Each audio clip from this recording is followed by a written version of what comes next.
شادی ہوئی اور پڑھائی کی وجہ سے حمل روکنا جائز ہے, کوئی گناہ نہیں ہے اس میں, لیکن پسندیدہ نہیں ہے. ٹھیک ہے. کیونکہ آپ ایک فائدے کو دیکھ رہے ہیں ابھی, ایجوکیشن کو, جبکہ شریعت دور تک دیکھتی ہے, اجتماعی مفاد بھی دیکھتی ہے اور آپ کے بھی.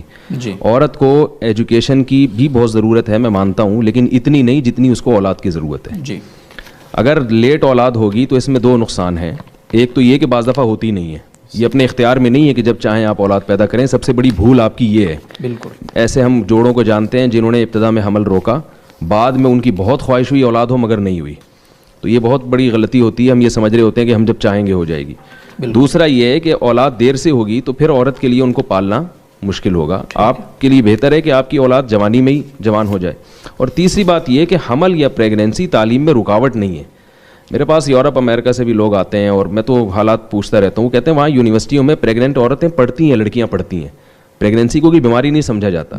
تو پریگنینسی کے ساتھ سب کچھ ہو سکتا ہے, وہ تعلیم حاصل کر سکتی ہیں. ہاں وقتی طور پر چند دنوں کے لیے طبیعت خراب ہوتی ہے تو وہ تو ویسے ہی نارمل آدمی کی ہو جاتی ہے. اور عجیب بات یہ ہے کہ میڈیکل سائنس ہی کہتی ہے کہ پریگنینسی کے دوران عورت بہت ساری بیماریوں سے یعنی بچ جاتی ہے. پریگنینسی میں تو کچھ پریشانیاں ہوتی ہیں, لیکن اگر وہ یہ سمجھتی ہیں کہ پریگنینسی نہیں ہوگی تو ہماری پورے 9 مہینے تک صحت اچھی رہے گی, ایسا نہیں ہے. وہ پھر دوسری چیزیں آنا شروع ہو جاتی ہیں.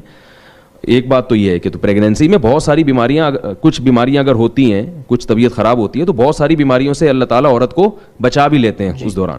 تو یہ تصور بھی غلط ہے کہ پریگننٹ عورت کچھ نہیں کر سکتی ہے. سب کچھ کر سکتی ہے, وہ پڑھ بھی سکتی ہے, تعلیم بھی جاری رکھ سکتی ہے. اور دوسری بات ایک یہ بھی ہے کہ پریگننسی روکنے کے لیے جو گولیاں کھائی جاتی ہیں وہ تو بہت ہی خطرناک ہیں. ابھی کینسر کے اسپیشلسٹ تھے, کچھ دن پہلے میری ان سے ملاقات ہوئی تو میں نے ان سے پوچھا کہ آپ کے پاس جو کینسر کے پیشنٹ آتے ہیں اس میں کیوں وجوہات کیا ہیں. تو انہوں نے بتایا کہ خواتین میں جو کینسر کی پیشنٹ ہیں نا, ان میں زیادہ تر وہ ہیں جو حمل روکنے کی گولیاں کھاتی ہیں. حمل روکنے کی گولیاں جو خواتین کھا رہی ہیں ان میں بریسٹ کینسر کا بھی ریشو زیادہ ہے اور ویسے بھی کینسر کا ریشو زیادہ ہے. تو جائز ہونے کی حد تک تو ٹھیک ہے, تعلیم کی وجہ سے آپ اولاد کو مؤخر